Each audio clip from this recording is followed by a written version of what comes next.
Bonjour à tous et bonjour à toutes. J'espère que vous allez bien. Merci de nous rejoindre sur votre pause du déjeuner pour partager ce moment avec nous, avec Olivier. J'espère que vous êtes chaud bouillant et que vous avez un maximum des questions pour nous. Alors, je vais vous partager mon écran. Voilà, c'est fait. Comme ça, on va pouvoir faire rentrer Olivier à nos côtés. Coucou Olivier, comment tu vas? Eh bien, écoute, ça va bien, Hélène. Bonjour, merci pour l'invitation. Bonjour à tout le monde. Et je tiens Est-ce que juste tu à es dire que, prêt? ouais, Est-ce que tu es prêt à donner un maximum? écoute, complètement, d'autant plus que je suis dans un bon mood parce que ce matin, je suis très fier d'avoir sauvé une vie. Ah, J'étais en Zoom toute la matinée. Enfin, j'avais une- un gros atelier et en plein milieu d'atelier, j'ai un oiseau qui s'est éclaté sur ma baie vitrée. Il s'est assommé, littéralement assommé. Et du coup, j'ai réussi à éloigner mon chat, j'ai laissé l'oiseau tranquille, je lui ai mis un peu d'eau dessus, et puis au bout de. Il s'est remis sur ses pattes, puis il a réussi à décoller au bout de 25 minutes. Je pense qu'il était bien assommé, mais en tout cas, il a eu la vie sauve, et je suis hyper fier de moi. Voilà. eh ben dis donc, quelle aventure! C'est dangereux de, c'est dangereux de vivre chez toi. Ah, c'est J'espère la que ce joie de la sera pas, campagne. j'espère que ce sera pas un oiseau de mauvais augure, hein, que ce soit au contraire que des signes positifs. C'était pas une colombe au moins. Non, c'était un petit oiseau tout mignon, mais voilà, c'était même pas un corbeau, tu vois, pas quelque chose qu'on pourrait rattacher à du négatif. Bon, bah, écoute, je pense que, dites-nous dans le chat, si, vous nous entendez bien, si, tout est OK pour vous, et puis, on va un petit peu attendre parce que tu sais, il y a un délai entre le moment où je pose la question, quelques secondes, où les personnes nous répondent et du coup, comme ça après, si tout est OK pour le visuel et le son, on va pouvoir, commencer ce live. Alors déjà, je vois que, il y a pas mal de personnes qui sont là. OK. Je surveille en même temps sur mon téléphone, hein, donc parce que, ça s'affiche pas en fait enfin je peux pas répondre je peux pas. Alors Christine qui nous dit: «OK, le son est au top, on nous entend». Eh ben écoute, Olivier, on va pouvoir y aller. Alors j'espère que tu es chaud, hein, que tu es prêt. Mais grave, absolument. Pas plus de 3 litres de café ce matin, donc tout va bien. Ouais, ouais, comme ton oiseau en fait. Ouais, j'espère en meilleur état. Alors écoutez, avant de toujours la question, fatidique avant de commencer les lives, dites-nous dans le chat en fait quelle est votre attente par rapport à ce live. C'est quoi votre plus grosse difficulté avec vos campagnes, d'email? Qu'est-ce que, vous êtes venu chercher dans ce live, pour que, on puisse, en profiter pour vous répondre, en direct si, ce n'est pas déjà dans le programme. Donc, on attend avec impatience, vos retours pour savoir, quelles sont vos attentes et connaître vos plus grosses difficultés.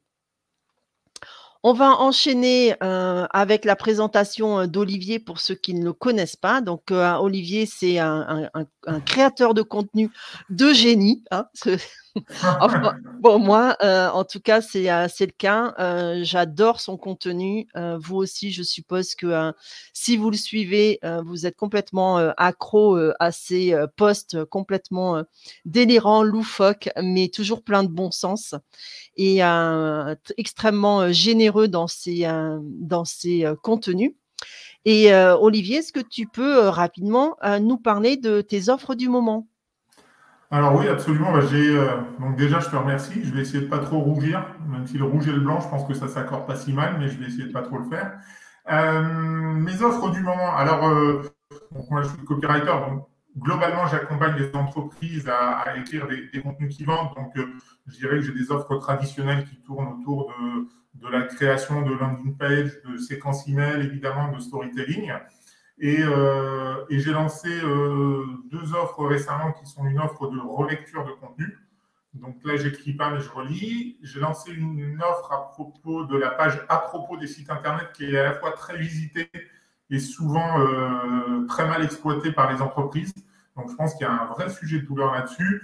Et je vais lancer bientôt une offre qui est de la construction d'un tunnel de vente, donc en entier, d'amener vraiment les gens à s'inscrire à un webinaire, jusqu'à l'achat du produit, enfin tout ce qui est un tunnel de vente au sens large, etc. Et donc d'ailleurs, je vais certainement chercher des premiers clients là-dessus, et je ferai évidemment un prix particulier comme tout lancement d'offre. Donc les gens qui sont intéressés peuvent venir me voir sur mon profil, m'envoyer un petit message en privé en me parlant du mot tunnel, et puis comme ça, je pourrai avancer avec eux. Bah, écoute, c'est une super idée. Je pense que, tu vas faire des heureux. C'est vrai que, la construction complète d'un tunnel de vente, c'est, pour moi, vraiment la colonne vertébrale, hein, c'est vraiment essentiel. Donc si vous êtes intéressés, bah, n'hésitez pas, envoyez, de la force à Olivier et contactez-le en message privé. Ce sera, l'occasion peut-être d'être le bêta-testeur de sa solution et puis, et ben, du coup, d'avoir, la pleinement réussite, dans, vos prospections. Donc je vais, passer rapidement donc sur ma présentation pour ceux qui ne me connaissent pas. Donc moi, je m'appelle Hélène Assensi. Je, suis votre boussole marketing. Je vous aide à structurer votre business en fait, en utilisant, à bon escient les leviers du marketing pour, aller, trouver, vos clients, en préservant, votre énergie, en mettant, en avant, eh bien, un système qui vous correspond à votre personnalité et à ce que vous avez, envie de faire et de donner comme ligne directrice à votre activité. En ce moment donc, j'ai refondu mon offre cet été et si, vous, souhaitez que je vous la présente et ben, de la même manière qu'Olivier, vous me contactez en message privé et je serai ravie d'échanger, avec vous. Maintenant qu'on a fini les présentations, Olivier, eh ben, on va attaquer, notre, sujet à proprement, parler. Donc pourquoi ce sujet de la campagne, d'email, de prospection? Pourquoi c'est important?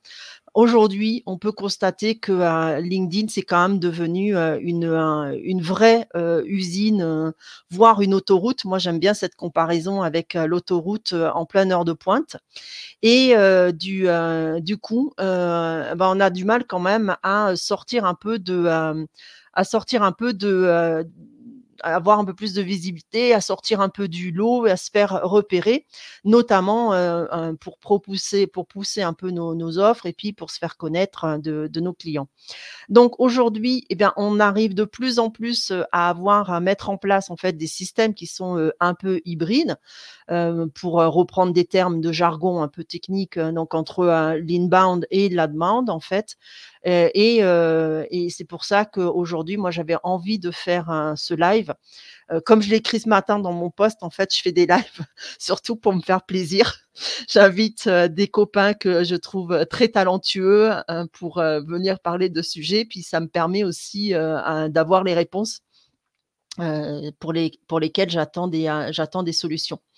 Donc pour, avoir, aujourd'hui un business prospère, bah, je pense vraiment que la solution, elle est dans le cross canal. C'est de mixer un peu, les différents leviers du marketing et la prospection, en fait bien entendu, partie. La prospection par email, bien entendu. Pourquoi l'email? Ben, l'email parce que ça reste quand même un levier très fort de personnalisation, d'aller toucher les personnes. Alors effectivement, vous pouvez pêcher à la dynamite, hein, très largement, en envoyant des mails, impersonnels, mais 80 de la réussite d'une campagne d'email, ça reste quand même sur le ciblage. Donc vous avez la possibilité quand même, d'ajouter des votre personnalité et des touches, largement, personnelles. Donc ça reste quand même un moyen qui vous permet, de ne pas, dénaturer votre personnalité et ce que vous faites. D'où l'importance vraiment, de s'entendre sur ce que vous voulez donner, la tonalité que vous voulez donner à votre campagne. Est-ce que c'est plus ou moins quelque chose, d'éthique, non intrusif? Voilà, tout est possible. Et je dis bien, j'insiste sur ce point-là parce qu'aujourd'hui, on a quand même, une idée très négative sur la prospection par email parce qu'on est constamment sollicité par des emails qui nous conviennent pas, des emails qui ne nous concernent pas, avec des messages souvent mal ciblés et c'est ce qui procède à avoir une très, très mauvaise image de ce levier marketing. Alors pour engager avec une campagne emailing, bien évidemment, il y a quand même des prérequis. Le premier d'entre tous, bah, c'est d'avoir quand même un business structuré, c'est-à-dire qu'à minima, avoir une connaissance très approfondie au niveau de son client idéal, savoir quelles sont ses attentes, quels sont ses points de douleur, les solutions qu'il a déjà mises en place et pour lesquelles n'ont pas fonctionné. C'est d'avoir un minima une base email, savoir comment se la constituer. Donc, l'alimenter, régulièrement avec, ben, toutes les opportunités que vous pouvez avoir, comme, mettre en place, un lead magnet, en téléchargement ou comme aujourd'hui, par exemple, faire un live. Voilà, tout ça, ce sont des opportunités pour aller, capter, récupérer, des adresses mail ou des contacts et de pouvoir, alimenter votre base email, comme par exemple aussi la newsletter. Et le dernier prérequis, qui est un peu plus technique, c'est de s'assurer, que votre mail, le mail que vous allez utiliser, le nom de domaine, a une bonne délivrabilité. Si, vous, utilisez peu l'email, vous avez genre, une dizaine d'emails par jour et d'un seul coup, vous envoyez, 100 emails, à un moment donné, ça va pas être bon. Il faut, éduquer aussi, votre nom de domaine à, envoyer, plus ou moins du contenu. Alors peut-être que, bah, la première semaine, vous allez envoyer 20 emails, la deuxième peut-être 30 et cetera et cetera. C'est vraiment cette question, d'éducation et après bien entendu la délivrabilité, c'est d'aller voir si vous avez les bons paramétrages par rapport à votre hébergeur. Enfin, c'est pas le propos d'aujourd'hui, mais ça, il faut le savoir. Donc Olivier, aujourd'hui, il a été mais extrêmement généreux avec vous. Je vous laisse prendre connaissance de tout ce que vous allez apprendre aujourd'hui dans ce live et c'est pas rien. C'est une véritable masterclass qui vous a, préparé et j'espère que, vous allez, retrouver, toutes les réponses. En tout cas, de ce que j'en ai vu dans le chat et de ce que vous avez voulu nous partager. Je ne doute pas, que vous y trouviez, vos réponses. Moi, je suis extrêmement heureuse de pouvoir vous proposer, ce contenu, et cette thématique, aujourd'hui. Ce live, bien entendu, s'adresse à tous les entrepreneurs, qui veulent reprendre le lead sur le business. Aujourd'hui, il y en a beaucoup qui se contentent encore de publier, sur LinkedIn en attendant que les clients viennent à eux. C'est un mode qui peut payer, mais qui est souvent, ben, passif, où vous maîtrisez pas, votre cycle de contenu. Vous pouvez pas savoir si votre, futur client, va taper à votre porte dans 1 mois, dans 3 mois ou dans 6 mois. Le passage en fait à l'email de prospection, ça vous permet de reprendre le lead sur votre business, d'aller trouver des nouveaux clients, de savoir, ben, de tester, de savoir ce qui fonctionne et puis, du coup, ben, forcément de plus attendre qu'on vienne à vous, d'avoir un business un peu plus prospère et bah, quand on dit prospère, c'est aussi, de la sérénité, au niveau du mental. Alors pourquoi ce live? Je vous l'ai dit un peu tout à l'heure, il y a beaucoup d'idées reçues sur la prospection, qui, aujourd'hui, a encore, très mauvaise presse, qu'il est tout à fait possible, d'avoir des principes, en prospectant et notamment par l'email et c'est un levier et ça, Olivier, tu vas nous le confirmer tout à l'heure, qui fonctionne extrêmement bien lorsqu'il est, bien utilisé. Voilà, assez parlé. J'ai voulu être très courte, et c'est pour ça que j'ai parlé extrêmement vite pour laisser, toute la place, à Olivier. Donc maintenant, ben, vas-y, je te laisse, la parole et je me mets à ta disposition pour passer les slides. Ok, bah parfait Hélène. Bah, écoute, merci pour ta présentation. Là, l'objectif, en quelques minutes très rapidement, là, je voudrais juste poser des bases parce qu'en travaillant sur ce live, je me suis rendu compte qu'effectivement, il pouvait y avoir des confusions sur ce qu'était l'email marketing, sur ses possibilités d'intervention. Donc, je vais poser quelques bases un petit peu théorique et rapide, juste pour recentrer les choses. Et ensuite, on arrivera très rapidement, proprement dit, à la construction de la séquence email. Alors, on peut effectivement déjà aller poser une distinction entre ce qu'est le cold email et l'email marketing. Le cold email, c'est quand vous envoyez des emails à des gens qui ne vous connaissent pas et qui n'ont pas spécialement donné leur accord pour que vous puissiez leur envoyer des mails. C'est légal à partir du moment où vous utilisez des emails professionnels. Ça, c'est RGPD. Ça n'est pas si vous commencez à scraper des adresses email. Mais en tout cas, le cold email, c'est de l'envoi d'email à des gens qui ne vous connaissent pas. L'email marketing, et c'est ce dont on va parler aujourd'hui, c'est de la possibilité d'envoyer des mails à une base de contacts qui, d'une façon ou d'une autre, ont donné leur accord pour figurer sur votre liste. C'est-à-dire, vous faites un post LinkedIn et vous voulez lancer vos abonnements à votre newsletter, vous avez un e-book, tout ça, et vous demandez aux gens de laisser vos adresses mail. Si ensuite vous leur envoyez du courrier à partir du moment où il y a eu un accord explicite pour ça, on est dans le cadre de l'email marketing.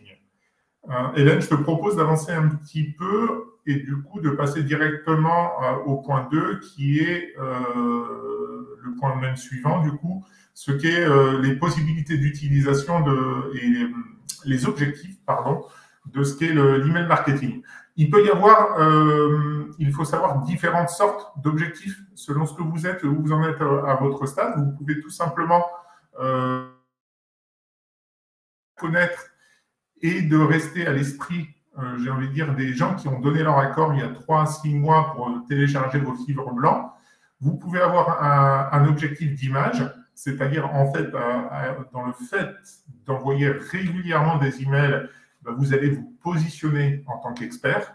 Et vous avez ce pourquoi il est souvent utilisé, tout simplement un objectif de vente.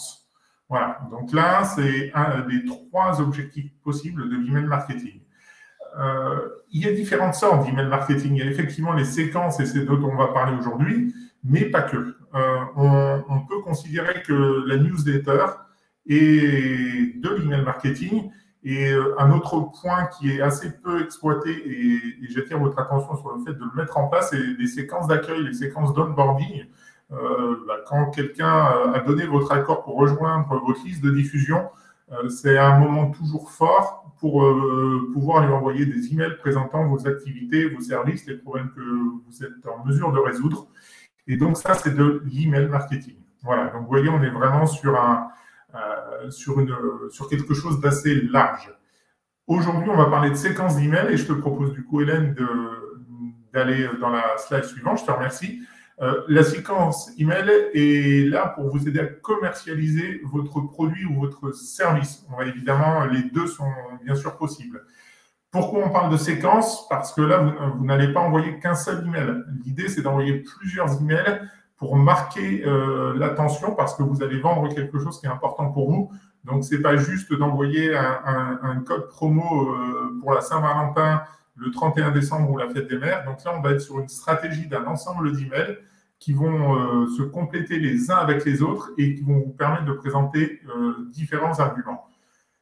Sachant que donc ça vous laisse la possibilité de convaincre davantage votre audience, et il y a une contrepartie, c'est-à-dire vous allez demander une action à la personne qui va recevoir vos emails. Il y a forcément un call to action à la fin, et cette action elle peut être de différents ordres, c'est-à-dire qu'il ne faut pas voir ça comme de la vente. Il y a de la vente, je l'ai mis à la fin, c'est de l'argent. Vous vendez en ligne, on met la carte bancaire, c'est de l'argent que vous demandez. Mais il peut également y avoir du temps.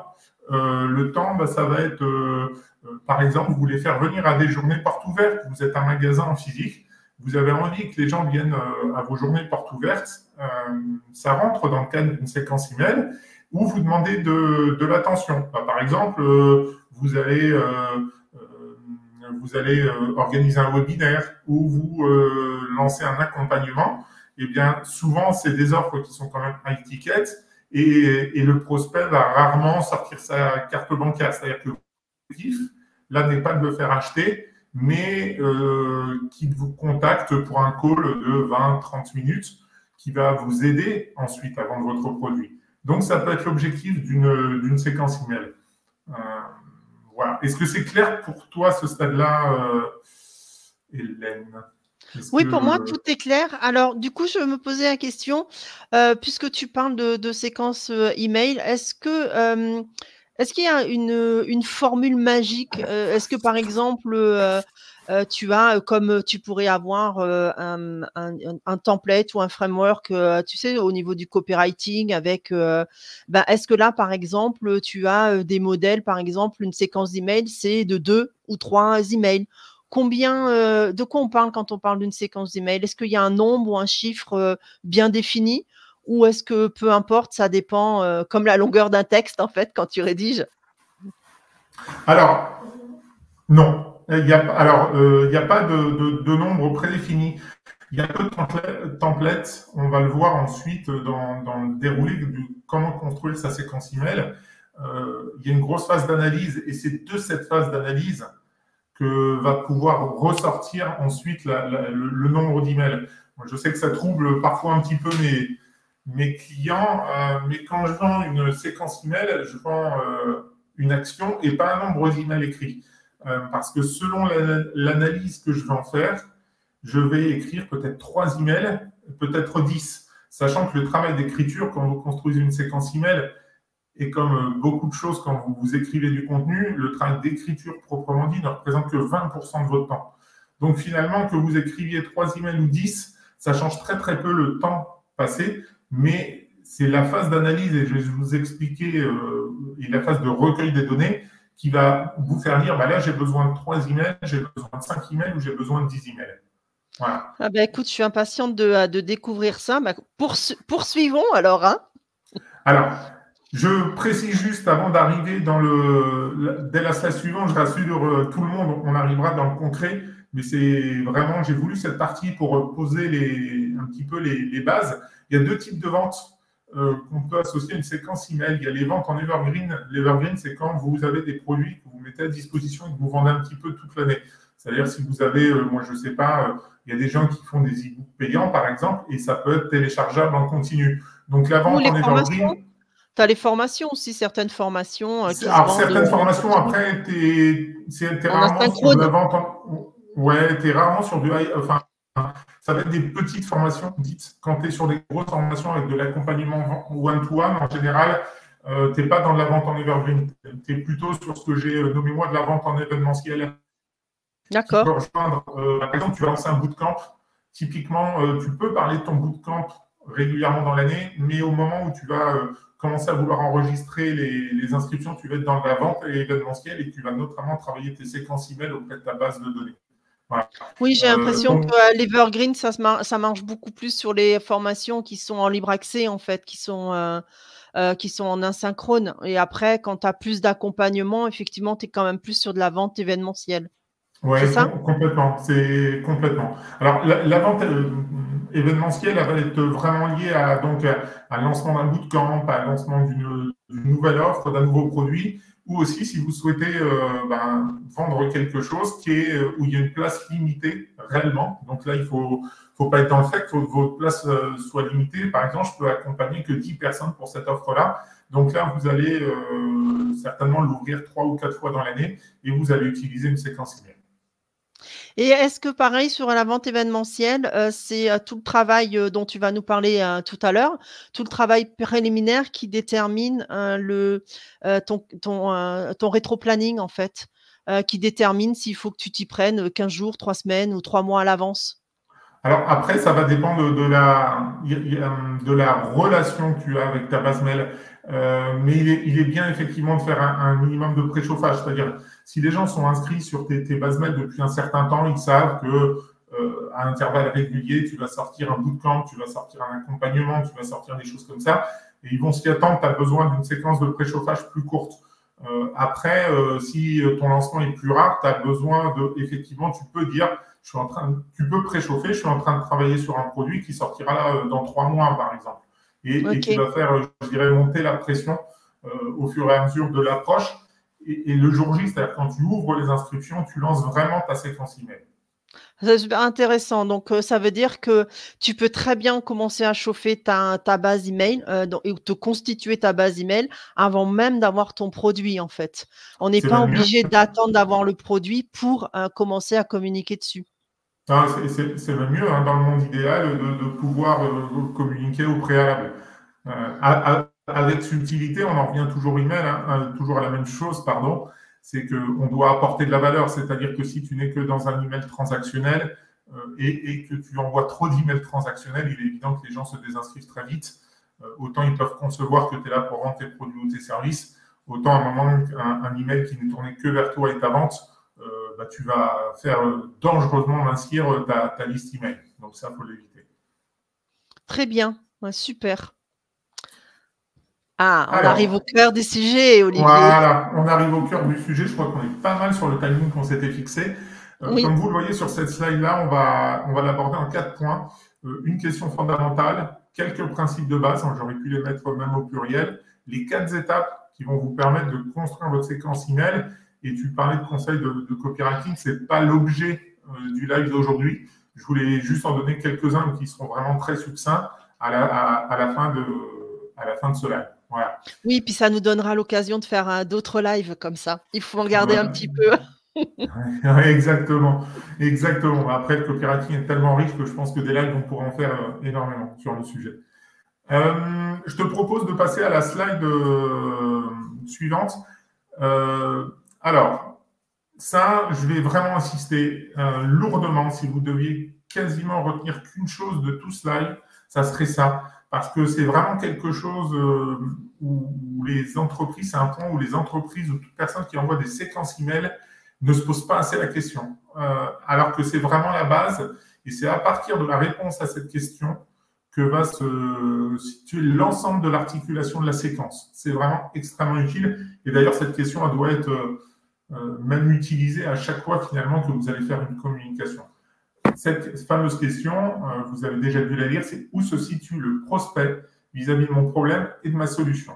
Je te propose de passer. Alors ça, c'est juste avant de passer, excuse-moi Hélène, ça c'est quelque chose qui a été mis en avant par je dirais un copywriter qui est maintenant décédé, mais tu sais, on a tous nos vieux singes dans chaque domaine. En tout cas, dans le copywriting, tu as des gars des années 60 et 70 qui ont posé des règles de fonctionnement qui sont toujours extrêmement valables. Donc, c'est quelqu'un qui s'appelle Eugène Schwartz et en fait, qui a créé cette pyramide de conscience.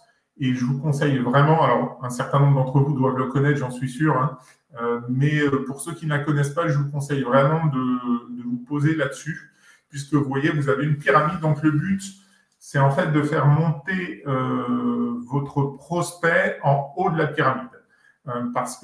Et vous devez vous demander où il se situe. Au moment où je vais commencer à travailler ma séquence email, où il se situe. Est-ce qu'il est ignorant? S'il est ignorant, ça veut dire que vous avez un prospect qui est froid, il ne sait pas qu'il a un problème, il ne sait même pas qu'il y a de solution.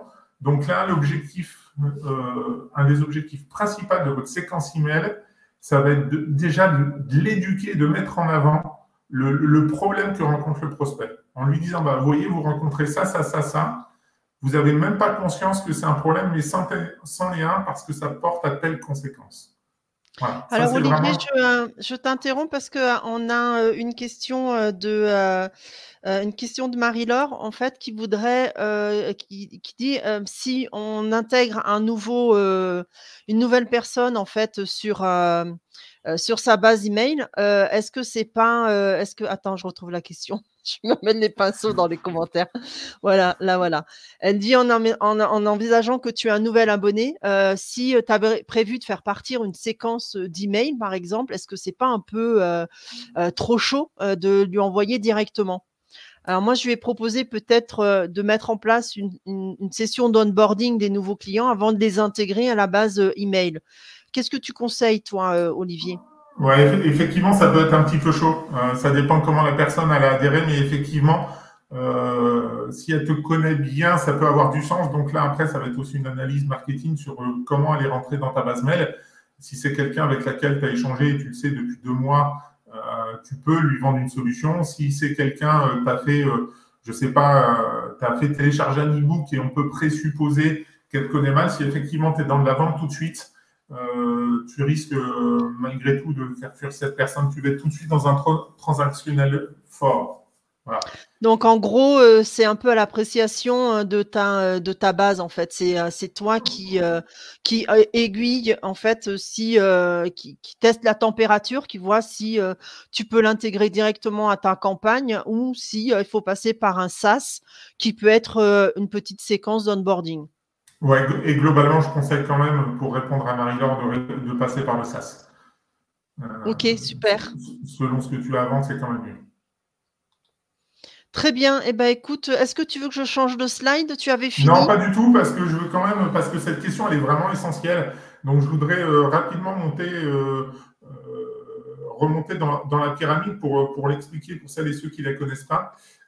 Donc, on parlait de l'ignorance. Ensuite, là, vous avez la phase 2, c'est vous pouvez évaluer que les gens auxquels vous allez vous adresser, ils ont conscience du problème, mais ils ne savent pas comment le résoudre. Donc là, l'objectif de votre séquence email, ouais, je te remercie, tu vois, je ne savais pas que tu avais découpé les séquences comme ça, c'est parfait. Là, l'objectif, c'est de lui montrer que des solutions existent. Voilà. Ça va être tout à l'heure, c'était l'éduquer à son problème, là, c'est l'éduquer à ses solutions. Le niveau 3, qui est là la solution connue, ça veut dire que là, il a conscience qu'il existe des solutions. Maintenant, l'objectif de votre séquence email va être de valoriser la solution en question, c'est-à-dire la vôtre, évidemment. Le niveau 4, il a conscience de votre produit. Là, OK, il commence à connaître votre produit. Et là, vous devez lui montrer que votre produit, c'est tout simplement le meilleur. C'est celui qui va répondre à ses besoins. Et là, le niveau le plus conscient, alors là, si vous avez, quand vous êtes à ce stade-là, c'est-à-dire que là, il a conscience du problème, conscience des solutions, conscience de votre solution, conscience que votre solution est la meilleure pour résoudre son problème. Donc là, il n'y a pas besoin de faire de longues séquences email et c'est pour ça que j'évoquais tout à l'heure l'intérêt de répondre à cette question et au nombre d'emails. Parce que là, si vous êtes sur des gens où vous savez qu'ils sont montés très haut dans votre pyramide et qui sont prêts à acheter, il n'y a pas besoin de faire de séquences email compliquées. C'est-à-dire que là, il est très prêt d'acheter. Vous pouvez envoyer 2-3 mails assez courts. Et en gros, l'objectif, c'est vraiment de le faire passer à l'action. Ne vous compliquez pas la tâche. Ne le faites pas redescendre dans l'échelle de la pyramide. Est-ce que c'est clair pour toi, Hélène, ce que j'explique pour l'instant? Oui, c'est très clair. Alors, toi, tu as cette pyramide. Moi, j'ai à peu près la même, en fait, qui résume le parcours d'achat, mais c'est Chet Holmes. Je ne sais pas si tu connais. Ouais. Et en fait, il ajoute aussi des pourcentages au niveau de sa pyramide, et notamment les 2 premiers étages qui sont en plus clair, où en gros, on est le 5e, c'est à peu près 3% de ta cible. Je ne sais pas si tu la connais, et qui dit qu'en gros, si tu veux au plus tu augmentes dans la pyramide, au plus tu as des chances de vendre. Et particulièrement, lui recommande de se concentrer plutôt sur les étages hauts de la pyramide. Est-ce que pour toi, c'est aussi une démarche à suivre, ou est-ce qu'on peut vraiment commencer au plus bas de la pyramide en ayant, du coup, comme tu l'as dit si bien tout à l'heure, une séquence mail qui soit beaucoup plus longue? J'ai envie de te dire, presque tout dépend où on en revient où sont les prospects. Je pense qu'on parlait de segmentation de liste email. Si tu peux identifier tes prospects chauds, tu peux les inscrire dans une séquence email qui sera, en termes de segmentation, qui sera différente de, effectivement, s'ils sont situés sur une échelle beaucoup plus basse. Oui, alors tu penses que toi, même si on a des prospects, par exemple, qui sont dans l'ignorance, il est possible aujourd'hui de leur faire prendre conscience et de les éduquer en les aidant à franchir chaque étape de ta pyramide, en fait? Oui, la séquence sera plus longue. N'oublions pas qu'on parle, j'insiste de nouveau sur ce point, sur des séquences email, donc des gens qui ont quand même donné leur accord pour que tu leur envoies des courriers. Donc, on va rarement avoir affaire à des gens qui sont totalement dans l'ignorance, ou en tout cas d'une manière ou d'une autre, par exemple, te concernant, ils s'intéressent au marketing et ils peuvent se situer quelque part entre l'étage 1 et l'étage 2. Mais une séquence email peut tout à fait le faire évoluer du point 1 au point 5, c'est-à-dire à l'achat. Oui, sachant que des fois, tu sais, tu as des, moi je vois, j'ai de nombreux clients, qui pensent avoir identifié en fait, leurs problématiques, et il s'avère qu'en fait, c'est pas du tout ça qui les bloque. Et dans ces cas-là, est-ce que c'est pas aussi de l'ignorance? Tu sais, quand tu as dans l'idée, que c'est par exemple, que aujourd'hui tu vends pas parce que c'est un manque de visibilité. Et moi, dans les 3 quarts du temps, c'est pas que c'est un manque de visibilité, c'est que, derrière les bases marketing, elles sont pas là, quoi. Est-ce que Hmm. dans ces cas-là, tu estimes que c'est, ils sont dans l'ignorance? Alors, excuse-moi, parce que moi, j'ai eu un tout petit souci. Je n'ai juste pas entendu la configuration de la personne qui est dans l'ignorance. J'ai entendu la Bah, je fin, te pas le dis début. quand tu as, par exemple, une personne qui pense qu'aujourd'hui, elle a pas suffisamment de clients, elle vend pas suffisamment, parce qu'elle manque de visibilité et qu'au final, elle prend des formations à tout va de copywriting pour améliorer son copywriting et au final, moi, je constate souvent chez mes clientes, que, c'est pas tant un problème de, copywriting, c'est plutôt un problème que, les bases marketing sont pas là. En fait, la connaissance du persona, elle est dans leur tête, l'offre, elle est pas, marketée, ils ont pas, vraiment, bah, d'intention, en fait, derrière, d'objectifs, de stratégie. Est-ce que, ces personnes-là, qui sont sur un faux problème, on peut les considérer comme étant, ignorantes? Alors, ce n'est pas un faux problème pour moi, c'est sur une fausse solution.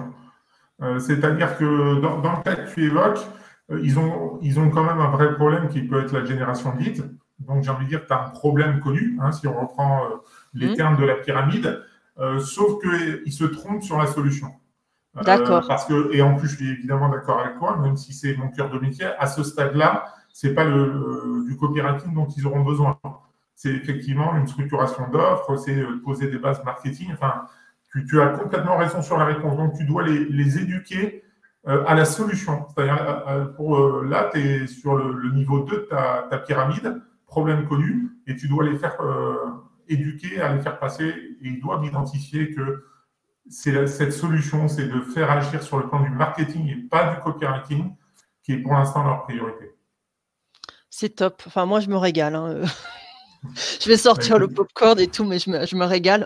J'ai l'impression qu'on est que, en face à face, mais non, il y a d'autres personnes. Est-ce que, aujourd'hui, est-ce que tout est clair pour vous aussi dans le chat? Est-ce que, vous prenez autant de plaisir que moi à écouter, Olivier? Et est-ce que vous avez surtout des questions? Profitez-en, il est là en live, en direct.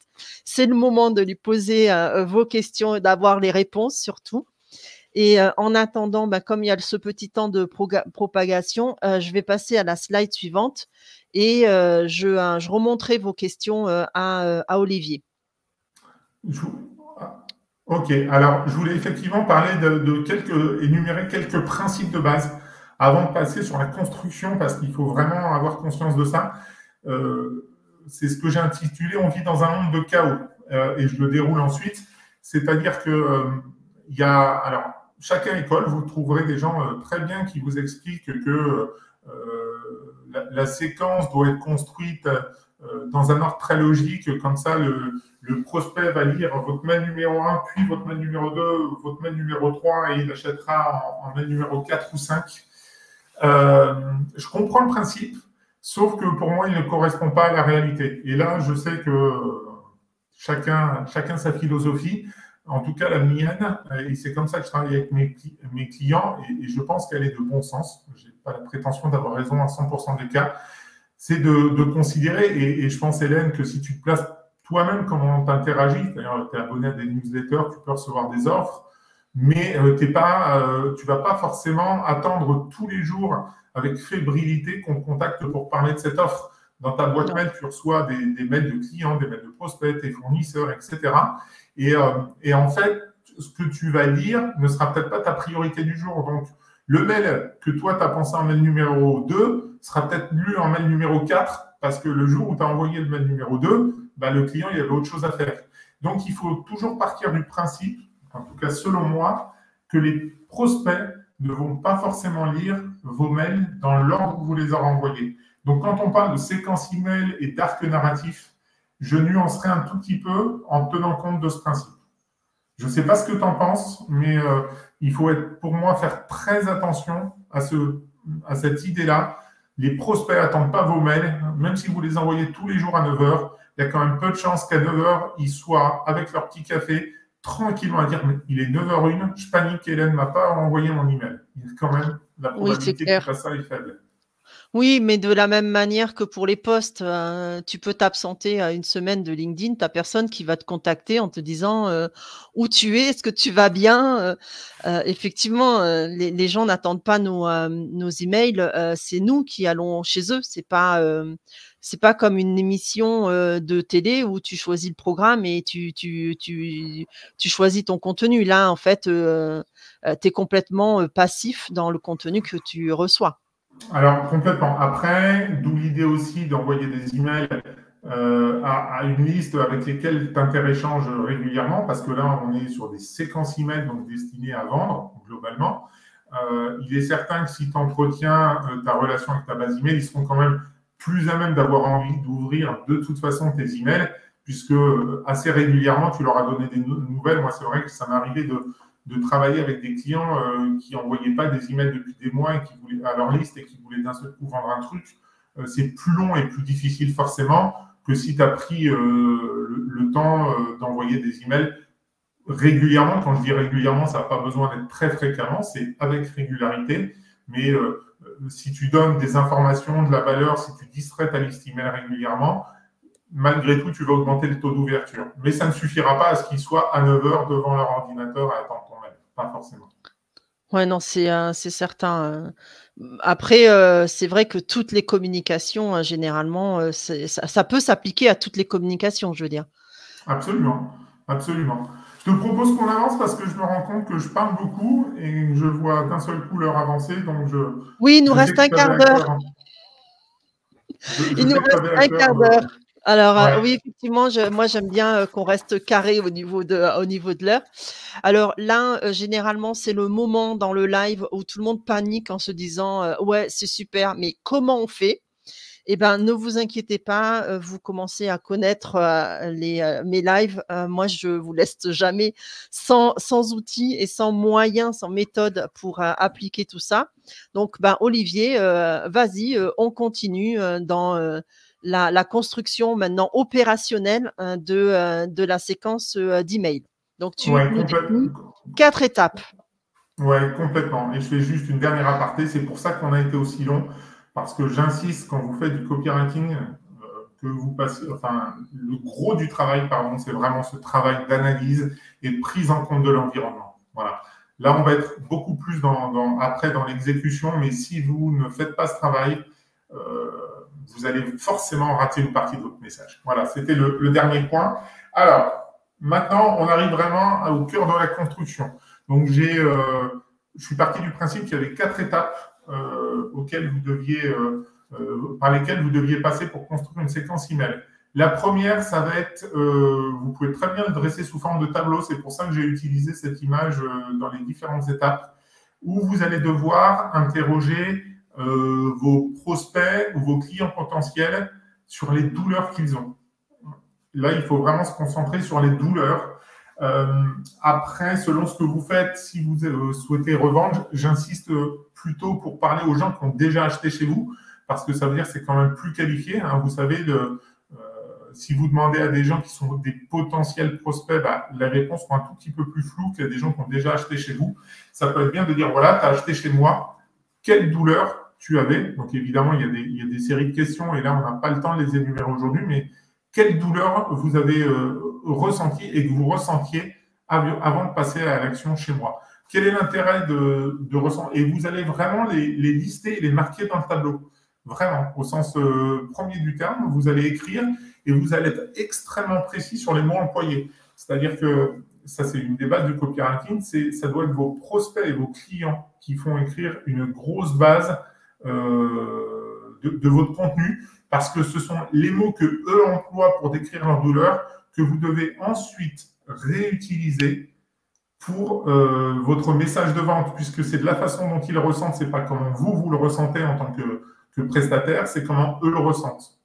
Donc, vous devez vraiment lister. C'est extrêmement puissant, mais on le voit aussi en copywriting, c'est utiliser les mots employés par les clients idéaux. En fait, c'est vraiment ce qui nous permet de provoquer cet effet miroir, cet effet waouh, mais en fait, il me comprend trop bien, quoi. Il est dans ma tête, il a trop bien compris mes inquiétudes, mes problématiques. Et ça résume bien la situation. Moi, je dis que de toute manière, que ce soit le marketing, la communication ou tout le reste, ça n'est que de la relation humaine et de la psychologie humaine, psychologie sociale.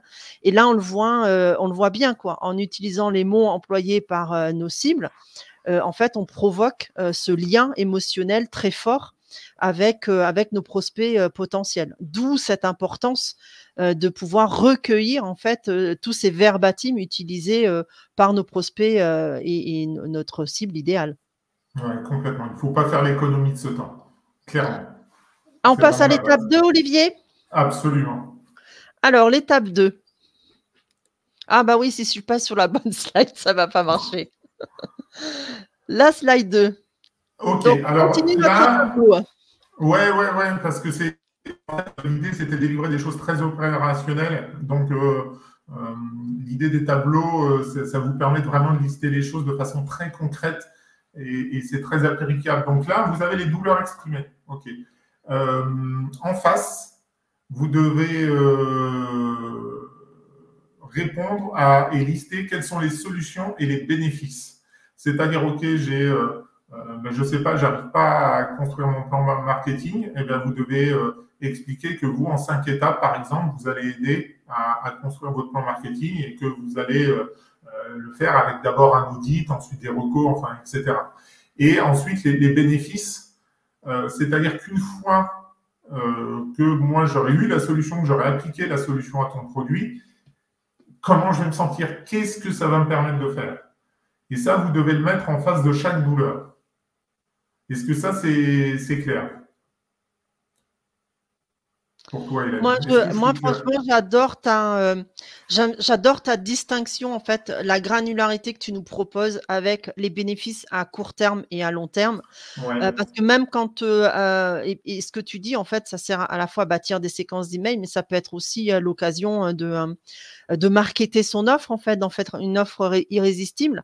Et ces effets, ces bénéfices à court terme, ça permet de mettre en avant ce qu'on appelle les quick wins, en fait, les gains rapides. Quand vous voulez que la personne, elle se projette dans la solution, si vous lui dites tu obtiendras des résultats dans 6 mois, dans 1 an, comment dire, c'est un peu décourageant. Le fait de lui dire très rapidement tu obtiendras ci, tu pourras faire ça, et ben quelque part, je trouve c'est hyper motivant, hyper dynamique, hyper motivant. Et puis, c'est aussi bien de pouvoir avoir le regard qui porte un peu loin et de montrer les bénéfices sur le long terme. Je trouve que c'est très bien d'avoir fait cette distinction au niveau des bénéfices, en fait. Ben, c'est exactement ça. Tu as merveilleusement expliqué les choses. Le bénéfice long terme, c'est ce pour quoi on va acheter le produit. Mais pour encourager le passage à l'achat, il faut tout de suite inscrire un bénéfice très court terme. Je ne reprends pas ce que tu as dit parce que tu l'as merveilleusement expliqué. Super. Eh ben alors, du coup, je te propose de passer à l'étape 3. L'étape 3, il est important de lister les points bloquants, c'est-à-dire tous les éléments qui peuvent empêcher l'achat. Et vous devez systématiquement lister les réponses que vous allez apporter. C'est-à-dire, par exemple, c'est cher. Ok, est-ce que je prévois soit plusieurs niveaux d'offres, soit par exemple un étalement de paiement? Quelle garantie j'ai? Est-ce que ça s'applique à moi? Et si je n'ai pas accès à la vidéo, est-ce que je peux y avoir accès plus tard? Si on fait du one-to-one et que pendant 15 jours, je ne peux pas, est-ce que je vais quand même pouvoir rattraper mes sessions en one-to-one? Peu importe, mais vous devez vraiment identifier les points bloquants parce que si vous ne les traitez pas, ça revient un peu à faire l'autruche avec votre contenu, c'est-à-dire que vous aurez l'impression qu'en mettant la tête dans le sable, les problèmes n'existent pas, sauf que les problèmes, ils sont encore là et c'est ce qui peut freiner le point à l'achat. Donc là, vous voyez, sur les étapes 1, 2, 3, on est vraiment sur quelque chose qui recense l'ensemble des choses. C'est-à-dire qu'on n'est pas encore sur la construction de la séquence, on est sur le fait de comment je vais pouvoir la construire en m'abreuvant de toutes ces analyses et de tous ces recueils d'informations. Alors, passons à l'étape 4.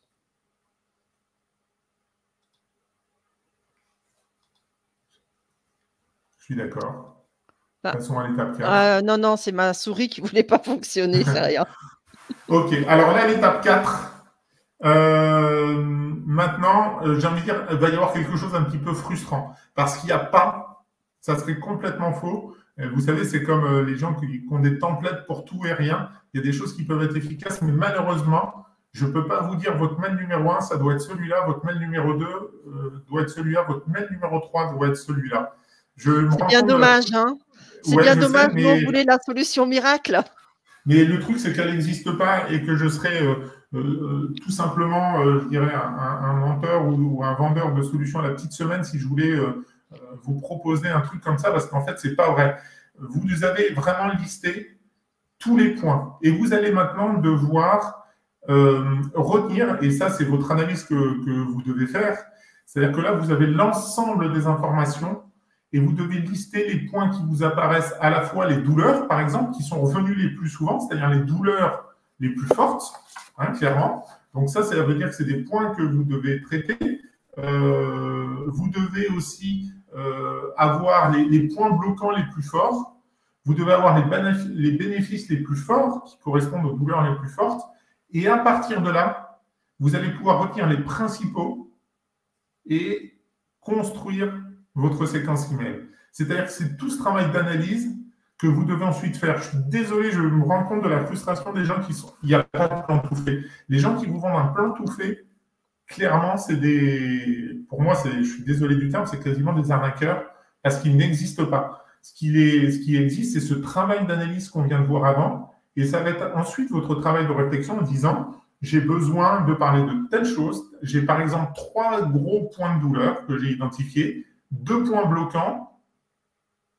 Et ben, je vais devoir, et je ne sais pas moi, un élément que je souhaite dire en plus, c'est-à-dire 3 plus 2 plus 1, ben, vous allez écrire 6 emails, par exemple.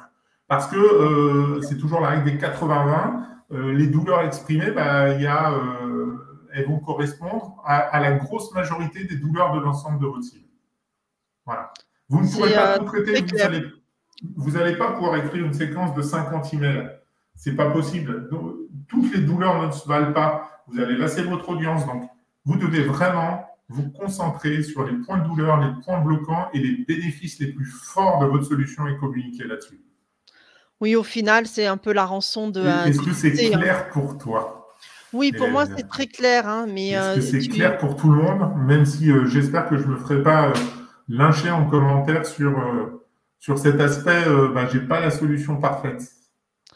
Non, je pense que tu as été très clair et puis on sait que aujourd'hui les solutions miracles ou les solutions toutes faites, c'est pas forcément celles qui sont les plus efficaces, hein, parce que sinon ça serait puis on n'aurait pas on serait pas là aujourd'hui pour assister à ce live parce que les solutions ou les templates tout faits ça pullule sur Google et on le voit bien avec pas forcément le succès escompté, quoi.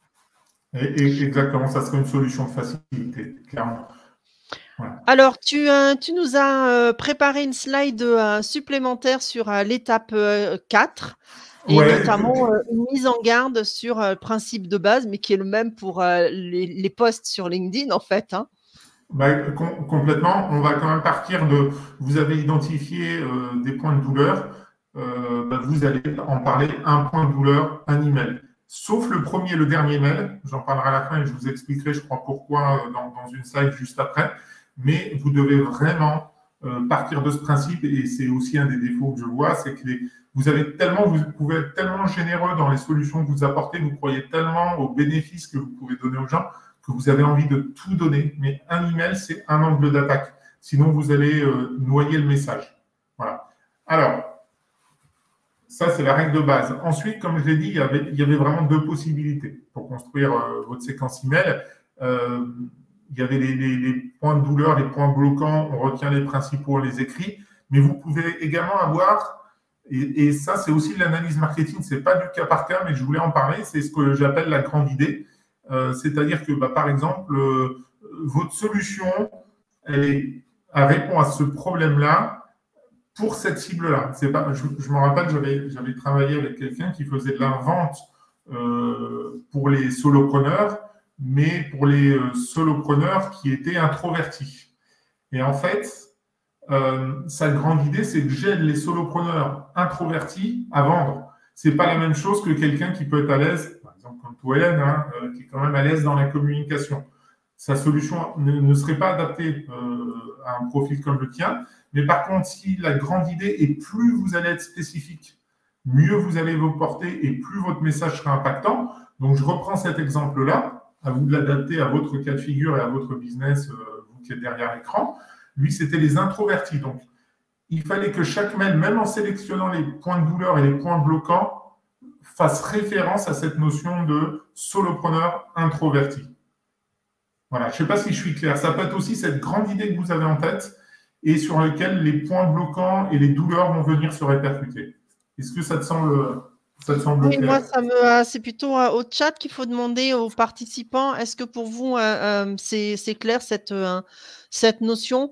Moi, il me semble que oui, à partir du moment où tu as une connaissance approfondie de ton persona, tu sais très bien par rapport à ton offre à qui tu vas t'adresser et tout est en corrélation en fait.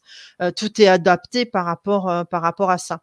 Après, effectivement, c'est compliqué quand même de savoir si ton prospect il est introverti ou extraverti. Ça, j'avoue que c'est assez compliqué, mais on peut très bien, il y a au plus on cible en fait et au plus on va aller là sur de la frappe un peu chirurgicale, c'est tout à fait possible. Et d'où l'idée de la segmentation, d'où l'idée de choses que tu peux faire, puisque finalement, en segmentant, tu peux aussi avoir une grande idée qui est quelque part plus simple à décliner. Écoute, en tout cas, j'ai premier retour dans le chat. Ce que tu dis est très clair. Bon, écoute, super, tant mieux. J'ai vraiment essayé de faire ça. On essaie du coup de passer au dernier plan, comme ça au niveau timing, on va juste être parfait. Tu vois, tu m'avais dit Oh ouais, on est 13h30. vraiment parfait, mais tu es parfait, Olivier. Tu vois, je savais, hein. Tu peux le répéter, s'il te plaît, que je t'enregistre, comme ça Olivier, tu es parfait et ce live est enregistré, donc tu pourras le repasser en boucle, le mettre en sonnerie de téléphone, il n'y a pas de souci. À chaque fois que tu m'appelles, Hélène, c'est comme ça, c'est cette formule qui résonnera, je te remercie. Je voulais quand même donner quelques règles de base très rapides. On n'est pas là forcément pour ça, mais ça peut aussi aider les personnes qui nous suivent aujourd'hui. Il y a deux formules qu'on peut souvent utiliser pour écrire les mails. Il y a tous des 250 formules de copywriting pour des contenus un petit peu plus longs, mais les emails marketing sont quand même des mails assez courts. Donc, il y a pour moi deux formules qui peuvent se dégager. La formule PASS, qui est assez connue. Donc, vous énumérez un problème, vous l'agitez quelque part, c'est-à-dire que vous faites sentir les répercussions que ça peut avoir. Donc, je ne sais pas construire mon plan marketing, ça c'est le problème. Agité, du coup, je ne développe pas mes affaires et je me retrouve en difficulté. Solution, je vous aide à construire votre plan marketing. Voilà. Donc là, c'est la formule PASS. Tu as la formule OPS qui est globalement un dérivé. Vous faites une observation. Trop de solopreneurs ne savent pas construire leur plan marketing. Voilà le problème qu'ils rencontrent et pourquoi ils n'y arrivent pas. Moi, je vous apporte la solution. Voilà. Donc, c'est deux formules de copywriting qui fonctionnent bien, qui sont assez courtes finalement à écrire et qui correspondent, je dirais, à la façon dont peut être consommé un email. Vous n'êtes pas là, ce n'est pas une page de vente, ce n'est pas un article de blog. Donc, on fait du court. Il y a ce que j'ai appelé la règle des 90-10. Y compris quand vous faites un email de vente, vous devez quand même apporter de la valeur. Vous devez être intéressant d'une manière ou d'une autre. Donc, 90% de votre contenu, 90% de votre email doit être du contenu avec de la valeur et de l'apport. Ça ne doit pas être moi je vends, moi je vends, moi je vends. Par contre, inversement, il ne faut pas faire son timide, et c'est ce que je vois parfois aussi. L'appel à l'action doit être clair, net et valorisé. À la fois dans le bouton, c'est-à-dire sur le plan visuel, je conseille souvent de mettre des couleurs très différentes. Si vos codes couleurs à vous, c'est le jaune, et mettez un bouton d'appel à l'action rouge. et avec des verbes d'action sur votre call to action. Acheter maintenant, prendre rendez-vous, enfin, je synthétise, mais vous devez vraiment avoir, quand vous êtes sur la partie vente, ça doit être très clair et vous devez y aller sans embâche. Quand vous Alors, écrivez... j'ai une question de Cédric, en fait. Il voulait savoir dans les frameworks que tu proposes en copywriting, donc tu as le PASS et tu as l'OPS, et pourquoi pas AIDA? AIDA, en général... Qu'est-ce que tu as contre AIDA, Olivier? AIDA, c'est la règle de base. Après, AIDA est quand même plus long à décliner. C'est-à-dire que c'est un format qui est hyper puissant. On ne peut pas travailler dans le copywriting et être contre AIDA, mais il va être, pour moi, davantage utilisé sur une page de vente. Donc AIDA, je le dis très rapidement pour ceux qui s'y connaissent pas, c'est intention, intérêt. Donc attention, capter l'attention. Intérêt, pourquoi votre mail est intéressant. Susciter le désir, le D d'AIDA, et faire un appel à l'action. Et souvent, ça nécessite quand même plus de contenu qu'un email qui, je le rappelle, globalement, ne doit pas être un roman. Voilà. Alors, tu dis que l'email doit être assez court. C'est quoi court? C'est 10 lignes, 15 lignes, 20 lignes, 3 lignes? Ça va dépendre de l'argument que tu veux mettre en avant. Souvent, je vais répondre ça. Après, c'est de l'analyse marketing et où on est le problème. On en revient à l'échelle et à la pyramide que j'ai évoquée au début. Parfois, tu veux évoquer une idée. Si la personne elle a déjà conscience du problème et de la solution, tu peux être plus court. Si tu dois le faire monter dans l'échelle de la pyramide, tu seras un petit peu plus long. Voilà. Après, on parle globalement, enfin en tout cas, moi, je pars du principe que plus tu es court dans un email, mieux c'est.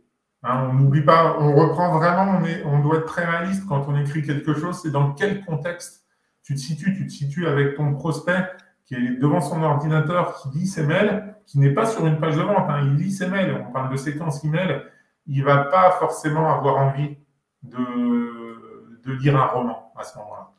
D'où d'être sur le fait de quelque chose de plus court. Par contre, quand tu es sur une page de vente, pas le temps de détailler. Alors moi, Olivier, bon, on a un petit peu dépassé de 2 minutes, mais j'ai quand même 2 questions à te poser, même si tu n'as pas encore fini ta présentation. Mais j'ai 2 questions qui me taraudent. La première, c'est la question des liens et la question de la signature de mail.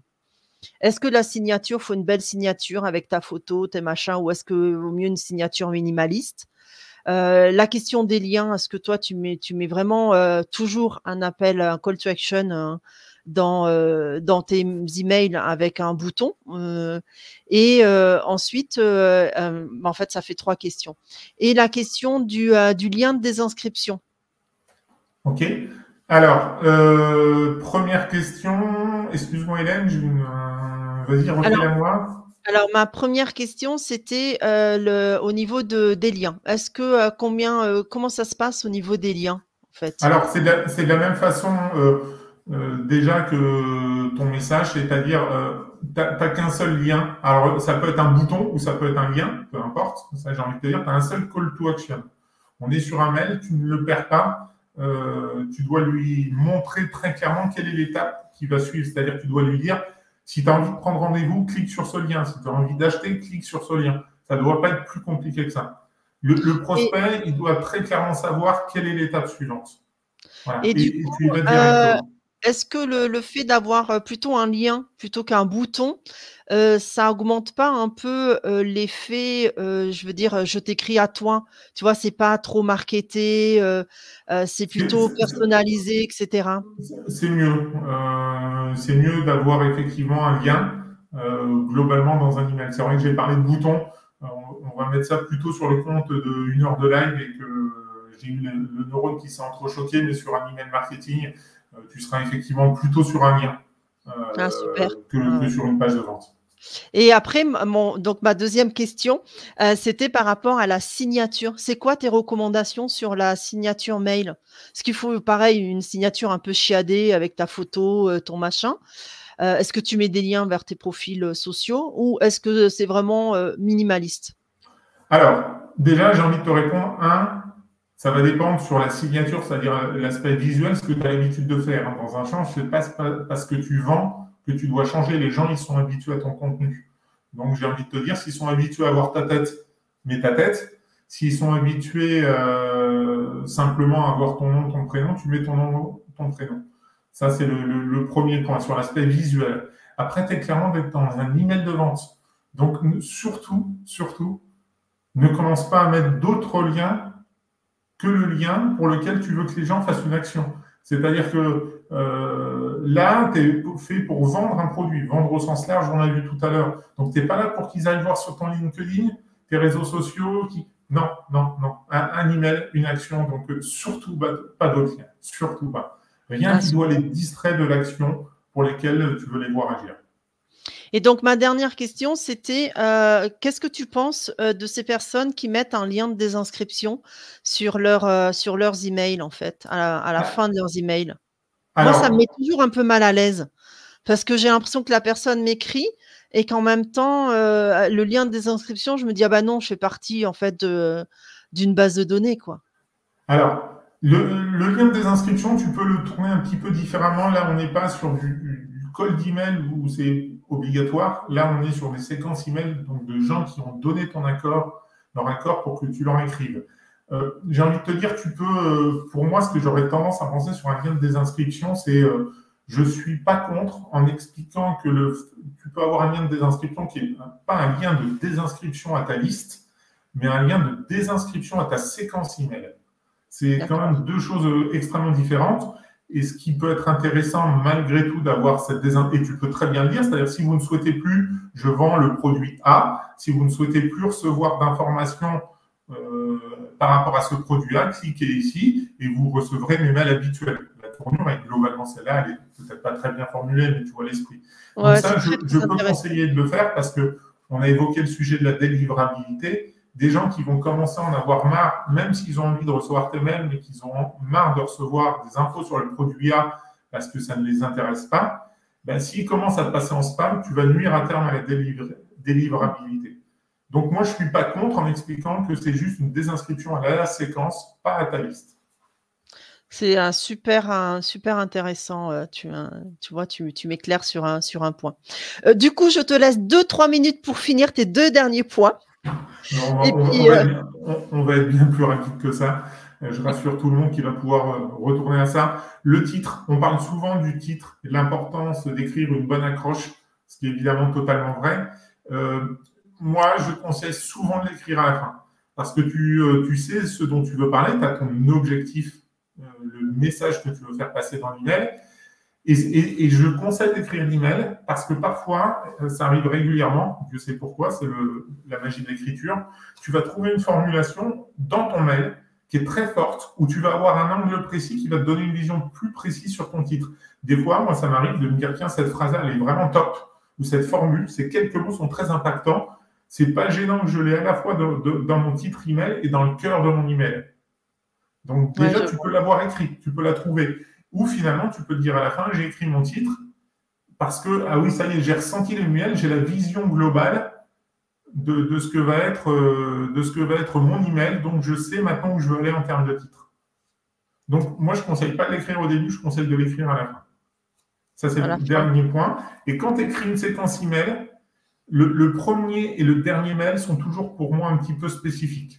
C'est-à-dire que le premier email, ce que je peux conseiller de faire, autant j'ai annoncé qu'un email avait un objectif, un argument, et ça c'est la règle.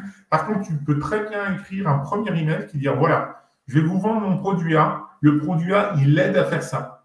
Et là, tu peux lister en une phrase, par contre, tu ne détailles pas. On parle quand même sur un email qui doit être relativement court. Il va vous aider à construire votre plan marketing, il va vous aider à ça. Tu vois, tu peux lister les principaux bénéfices, mais en une phrase. Là, on n'est pas du tout dans le détail. Si ça vous intéresse, inscrivez-vous.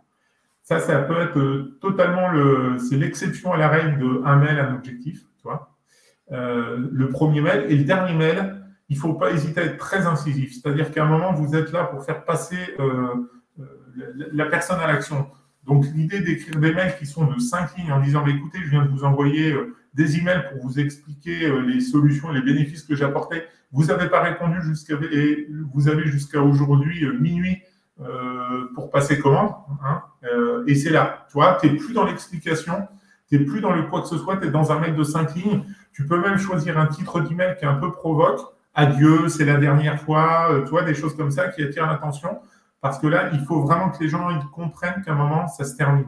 Tu sais, c'est cette notion un peu de FOMO. Si tu ne mets pas je dirais, une fin C'est le forte, petit coup de pression, en fait. ouais, c'est alors évidemment bienveillant, mais c'est ça.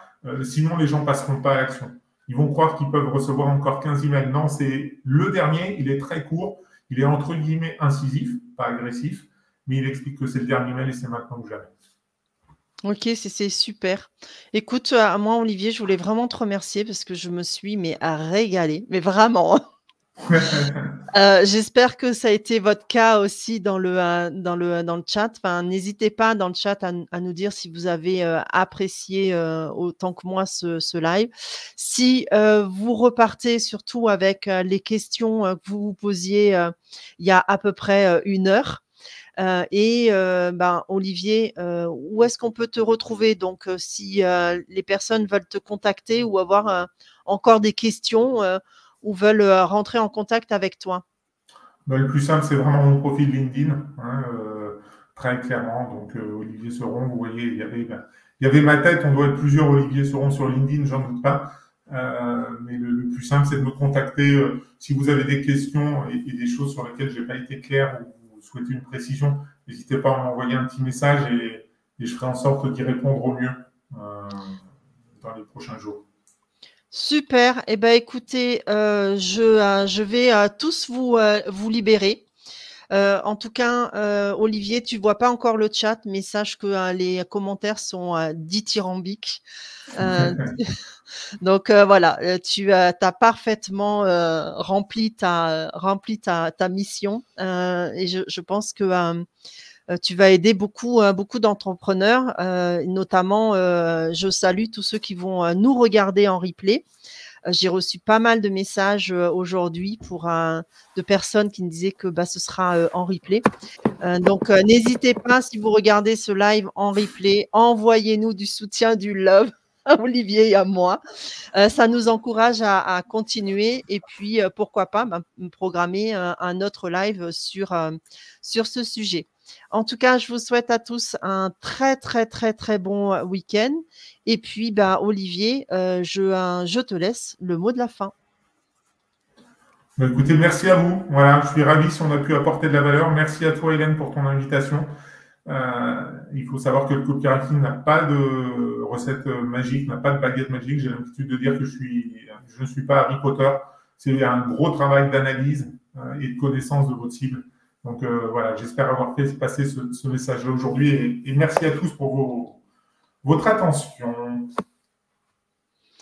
Ciao, ciao! Au revoir à tous.